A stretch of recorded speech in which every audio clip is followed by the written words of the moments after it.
Hey guys, myself here. Welcome back to the channel. And today Apple released iOS 15 Developer Beta 1. And in this video, I want to talk about why I believe iOS 15 simply sucks. There's just so many missed opportunities and features that Apple could have added to the software that are just simply annoying. Now, to the contrary, of course, there's going to be another video talking about some of the great features added to iOS 15. But in this one, yeah, we're going to talk about why iOS 15 sucks, why there's so many missed opportunities and features that iOS users have been wanting for quite some time, and Apple continues to fail to deliver year after year. So let's begin. Now, the great thing is iOS 15 is still sitting in beta 1. It was released today, so we won't see the software released to the general public about 4.5 to 5 months from now. So mid to late September, when the new iPhones drop, is when Apple will release iOS 15. So hopefully by then we'll see these changes be made. Now, you may or may not agree with me on this one. Number one is the lock screen. This is a big one for many iOS users. You can't really do much with the lock screen.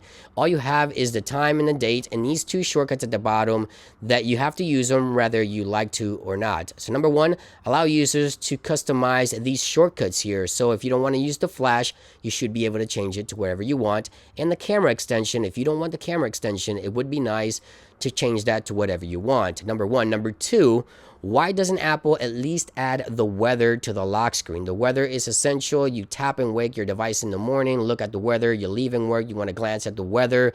It's just so important, vital information that I think should be displayed on the lock screen that isn't there. There's just so much lack of user space. All we get here is notifications.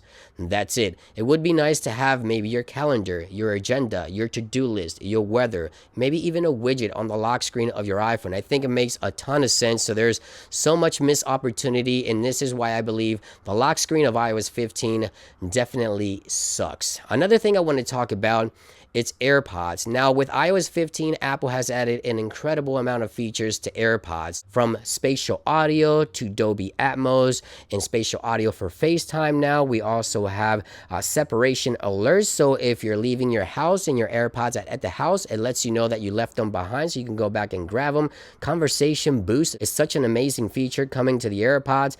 Proximity View within the Find My network, so you can find your AirPods if you lose them around the house, whether they're in the case or not. There's just a ton happening to AirPods, but there's one big feature that's missing, and that is an option to update your AirPods manually. There's no software updates tab for AirPods, and I think AirPods have become such a big product for Apple that they definitely need their own category in the settings application so users know what's new with the latest updates, when to update them, if they want to update them. It's very simple to update your AirPods. What you have to do is simply connect them to the power source, sit them next to the iPhone that they're paired to, and they update automatically, which is cool, it's seamless.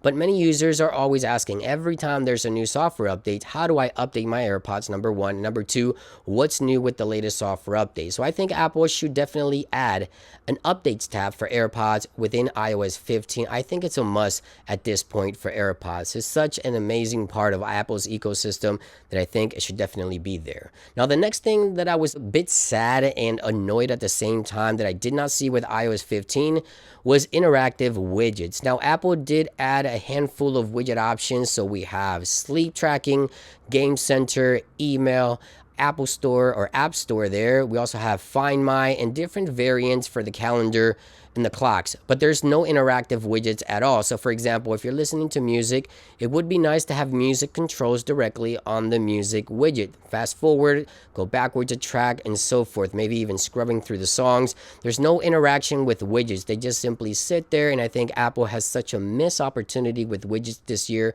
And again, hopefully this changes before the official release, but widgets definitely suck because they should be able to be interactive at this point in iOS 15, and hopefully that changes down the road. And my final thoughts on iOS 15 is theming your home screen. I think iOS users should be able to customize the home screen icons of their iPhones. Now, this one may not be a deal breaker for everyone. Not everybody wants to update and customize the icons and change the look of their icons, but iOS 14 last year proved that there's a big audience for theming. And if customers do want theming their iPhone, they should be able to theme their iPhone. Now, last year when Apple introduced iOS 14 with widgets and the ability to create different icons designs using the shortcuts application, it went viral. So there's definitely a market for this. I think it's definitely a missed opportunity. Apple could have created a theme store that would bring an extra stream of revenue for designers slash creators, right, to create their own themes, sell them in the theme store, and you can install them with 1 or 2 clicks. Not like right now, you have to customize, download icon bundles, go through the shortcuts application, you click on the icon, it takes you through it's a pain in the butt. So I think Apple should have definitely added a theme store to iOS 15. There's definitely a market for theming, and again, this could open an entire stream of revenue for different designers as well as developers alike. So let me know in the comments down below, is there something that you would like to see Apple add to iOS 15? Do you agree with most of the points that I made in this video? Let me know in the comments down below. I hope you guys enjoy the video. Stay tuned for the video on some amazing new features in iOS 15. Thank you for watching, and I'll see you guys on the next one. Peace.